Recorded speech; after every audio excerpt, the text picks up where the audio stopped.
What is up, guys? Dzeeff here, and I am back with the DULLOGS. This has been a long-awaited third episode of our custom card reviewing series, and in today's video we're reviewing your guys' custom cards that were either retrains of Magic Cylinder or cards that made Magic Cylinder better. Maybe you could use it in a new way. And I just want to say that fixing Magic Cylinder is pretty tough. A lot of people gave like Stratos type of suggestions, which is fine, but if you add a Magic Cylinder to your hand, your opponent probably isn't going to attack into it, so I don't think that those ones were quite strong enough to see competitive play. And on the other side, we had cards that were like Magic Cylinder, but they could negate monster effects, which is basically just a better version of Solemn Strike, and those might have been a little bit too over-tuned, so fixing Magic Cylinder clearly was a tough challenge. Anyway though, here is the first card, and I think the DULLOGS is going to read it, and then we're going to sort of give our first impressions about these cards. Yes. Okay. So first up, Magic DODECAHEDRONK. So, normal trap card. When an opponent's monster declares an attack, banish that monster and all monsters with the same original name on your opponent's field and in their graveyard, hand, deck, and extra deck, and inflict damage to your opponent equal to the attack of all the monsters banished by this card's effect. Whoa. So if it's a 3,000 attack monster, that's an instant win. Yeah.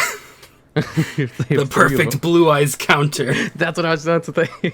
Perfect blue eyes counter. I bet people in Duel Links would love this. It's the only place where blue eyes sees play. Hey, yeah, I mean, like, if you resolve the effect, you win. That's kind of the power level you need in order to make a battle trap work. I mean, this card's really pushing the power level of Magic Cylinder.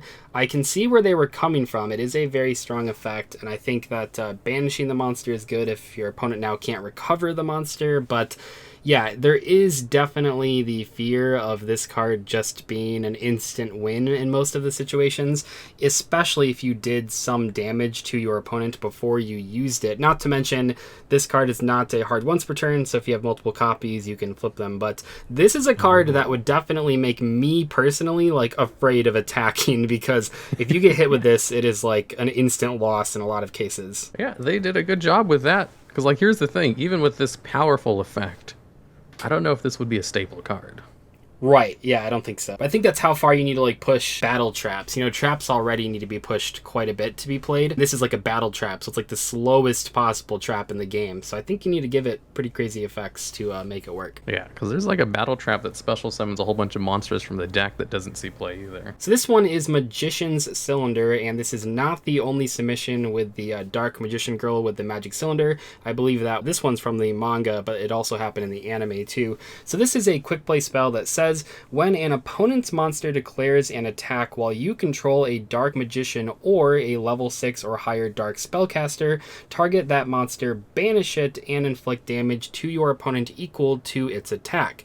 If your Dark Spellcaster is targeted by your opponent's card or effect, you can banish this card from your graveyard, negate that effect. You can only activate one effect of Magician's Cylinder once per turn. So it's kind of like a dual purpose card. It's not only a Magic Cylinder, it also banishes a monster, which is pretty nice. It's kind of like Magic Cylinder plus D-Prison while it's on the board, but while it's in the graveyard, you also have that extra protection effect for a Dark Spellcaster, and I think that's pretty cool. Yeah, it's kind of like that one Skill Prisoner, I think that's the name of it, except it only works on Dark Spellcasters. And it's searchable by, what is it, Rod? Is Magician's Rod the one that searches Dark Magician spell and traps? Oh yeah, if you control a Dark Magician, it specifies Dark Magician and not a Dark Magician card. Good wording. I could see the scene play in Duel Links. So, Magician's Magical Mirror Cylinder. Counter trap card. I'm pretty sure this artwork is just from a card that exists. Is it?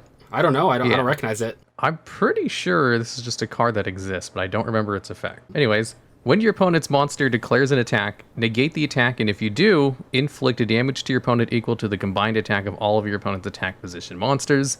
Then destroy all of your opponent's attack position monsters. If you control a face-up level 6 or higher Dark Spellcaster monster, you can activate this card from your hand or graveyard, but banish it when it leaves the field. And it's a counter trap. There's not too many counter traps which stop attacks, besides negate attack, so they can't respond to it. And it's basically a better Blazing Mirror Force. I'm about to say, it looks like this person just looked at Blazing Mirror Force and said, okay, this card is clearly not good enough to see play. What if we just make it like way better and reusable? Yeah. So it's way better than Blazing Mirror Force. It has an additional condition where you can use it from the hand, which is probably how you'd want to use it, because even then, even if it's a counter trap Blazing Mirror Force where your opponent can't negate it, that's still pretty good. Like, the big problem with battle traps is the fact that they're destroyed before the battle phase anyway. Right, so that is a pretty cool play around, I think. Yeah, the fact that you can't negate it, well, you can, just with only counter trap cards, which, you know, Just unless draw they have the that one judgment. copy of Red Reboot. Yeah. This thing is basically unnegatable, which, hey, giving it a counter trap, I didn't even think of that. That does improve the card a lot.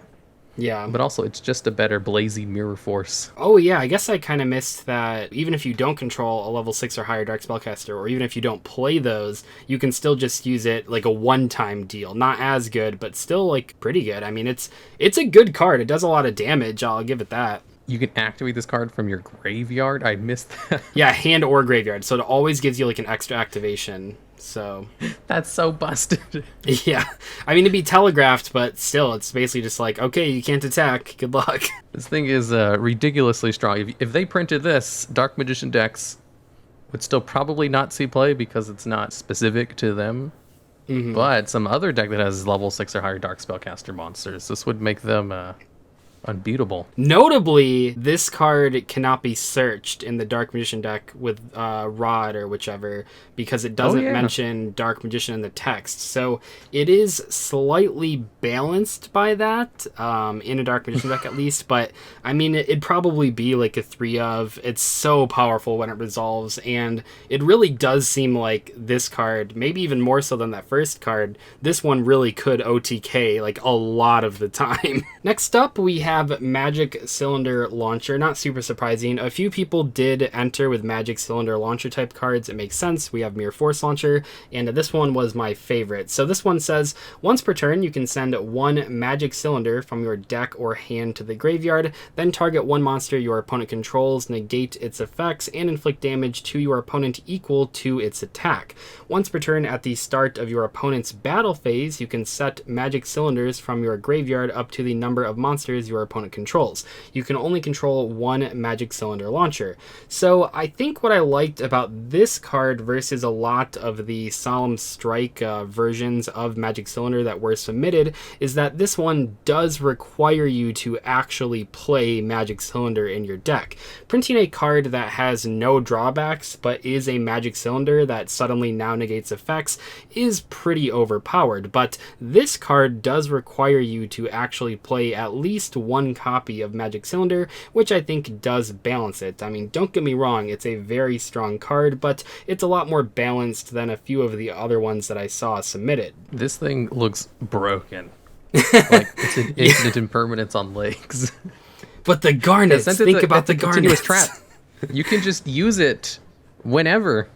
Yeah. So, like, if your opponent summons a monster, you can chain its effect to it when it's already face up on the field, as long as you just have Magic Cylinders in your hand or deck as, like, you know, triggers for it. Right. So you basically get 3 negates from it. And then you just set those cards on your field during the battle phase for free. I think that this probably should be added on this card, but at the moment it does not mention that you can use those cylinders that turn. Oh, yeah, I didn't even notice that. But I feel like that should be on there. Like, I think that makes sense. And also, like, technically, the card Magic Cylinders doesn't exist, but I think we're looking beyond that. But more importantly, I think that the creator probably wanted you to be able to activate them the turn they were set. I feel like that makes the most sense. Yeah, probably, because that's how Mirror Force Launcher works. This would definitely get Magic Cylinder to be played, even if just as a garnet, like you said. I would say, though, if this card was printed, I would highly consider playing this card and Magic Cylinder in, like, an Altergeist deck, which, I mean, so far, it's like the first one where I've really said, like, you know, this would be generically good in types of decks.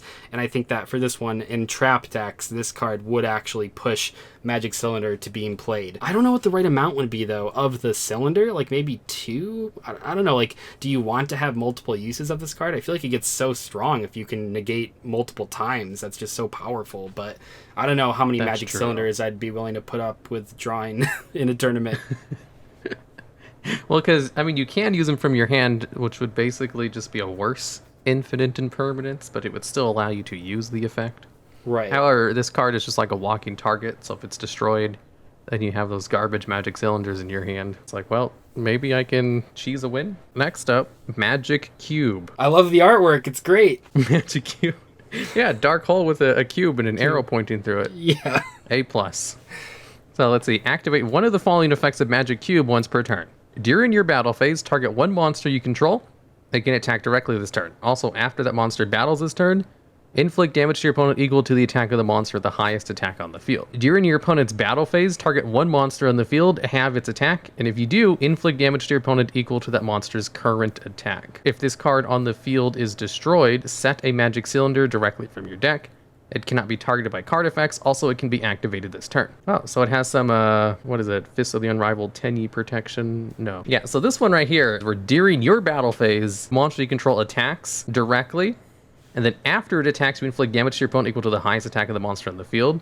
So Gandora, Dragon of Destruction, one of its versions is banned in the OCG because it's able to do a similar effect. Like, being able to inflict damage to your opponent equal to the highest attack on the field is broken. The thing is, you could just attack directly with a Watt monster and then just use this card in order to damage your opponent with something that you massive morphed on your opponent's side of the field. But, I mean, I'm sure there's better ways than using a trap card like that. Mm-hmm. But the fact of the matter is, like, being able to burn damage based on the attack on the field is broken. That's why all those cards have effects where they only do that in the graveyard. Where you're like, you can only inflict damage to your opponent equal to the original attack of this card. Oh, sure. Yeah, to play around stuff like that. Well, even the first card we looked at said original attack. So that would probably see competitive play just because of how good that effect is. Like, I mean, if you have a card which can win you the game on its own, it's a good idea to build resources toward it as long as it's not that detrimental. Mm-hmm.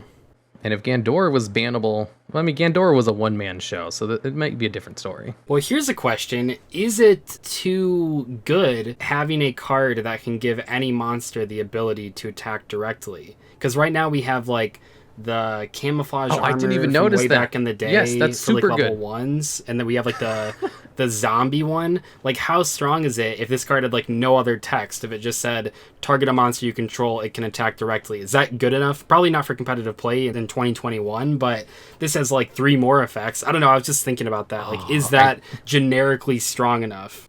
I totally blanked on that. One of the strongest cards that allows your monsters to attack directly, like, generically, is Infected Male. And that even destroys the card at the end of the battle phase. Infected Male, I think it's actually seen competitive play because of how good that effect is. So it's like a way better Infected Male. There's so many limitations on card that allow you to attack directly. Mm-hmm. Even that one equip spell, which reduces your attack by 1,000 and allows you to attack directly, it has some moments where it's caused problems in the past, but not competitive problems though. They're the, like, gimmick FTK decks or OTKs. You can't FTK with an attack. Next up, we have Unstable Magic Cylinder. This is a normal trap card that says, when an opponent's monster declares an attack, negate the attack, and if you do, inflict damage to your opponent equal to its attack, then destroy that monster. So kind of like adding Sakuratsu armor on there. If this set card in its owner's control has left the field because of an opponent's card effect and is now in your graveyard or banished, target one card your opponent controls, destroy that card, and if it was a monster, inflict damage to your opponent equal to the destroyed monster's original attack.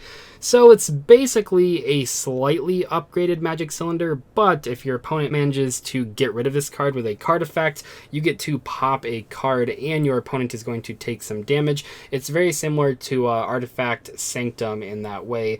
My only, like, real problem with this card, I think, is that I think it probably should banish the monster if you use the regular effect when your opponent's monster declares an attack, only because I feel like destroying a monster is kind of outdated at this point for a card like this. There is plenty of monster destruction in the format. I mean, Drident just got banned because it was so good, but on a card like this, I feel like we are past adding in Sakuratsu armor. I think we have to add in Dimensional Prison, like a previous card that we looked at in today's video actually did that too. I like this card. Like, one of the biggest downsides of Magic Cylinder is that you can just destroy it before the battle phase. This one has it covered. They even have the clause where if this card just leaves the field because of an opponent's card effect, so if they use a Cosmic Cyclone to banish it, you get the effect as well. It's just a way better Magic Cylinder. It has, like, a way to counter the downsides of Magic Cylinder, while also just being a better Magic Cylinder.